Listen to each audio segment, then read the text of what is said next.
convicted felon Donald Trump has granted clemency to every criminal involved in the January 6th insurrection to overthrow the U.S. government, including those who attacked police officers. If there was ever any doubt about the 2024 election, let it be known now that it was not about law and order. It was about white supremacy. More than 1,200 people have been convicted of January 6th-related crimes, including 200 who pleaded guilty to assaulting law enforcement officers. And for those who haven't been convicted yet, Trump ordered the Attorney General to dismiss about 450 cases now pending before judges. Although the Constitution prohibits treason, Trump's action virtually nullifies the spirit of the law and establishes a dangerous precedent that whenever white people don't like the outcome of an election, they can literally attack their own government by force and be forgiven for it.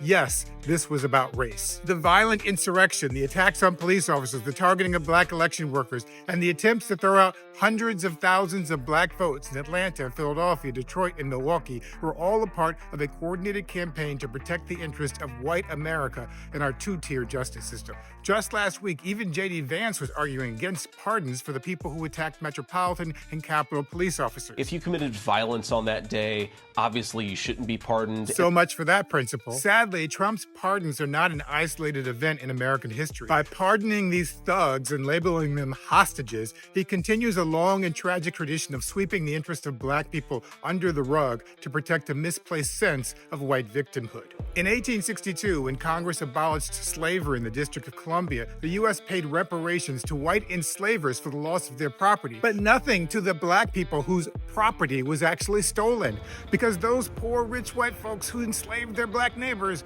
were the true victims. In 1868, President Andrew Johnson pardoned the Confederates who killed American soldiers in the Civil War, because those racist traitors who killed all those people were harmless and shouldn't have to suffer for destroying our country. In 1877, President Rutherford B. Hayes removed the federal troops who protected formerly enslaved black people from lynch mobs and Klansmen in the South, because those innocent Southerners had suffered enough. In 1883, the Supreme Court struck down the Civil Rights Act, arguing that it would somehow make black people the special favorite of the laws, because all those innocent white people were being hurt by letting black people have basic civil rights. Even in recent years, when researchers discovered a 67-year-old unserved arrest warrant in 2022 for Carolyn Bryant Dunham, the white woman whose false accusation led to the lynching of 14-year-old Emmett Till, a Mississippi grand jury refused to indict her. That poor old lady didn't do nothing but get a young black boy killed. What's the big deal? While Germany is still prosecuting Nazis from the 1940s, and South Africa is still operating its Truth and Reconciliation Commission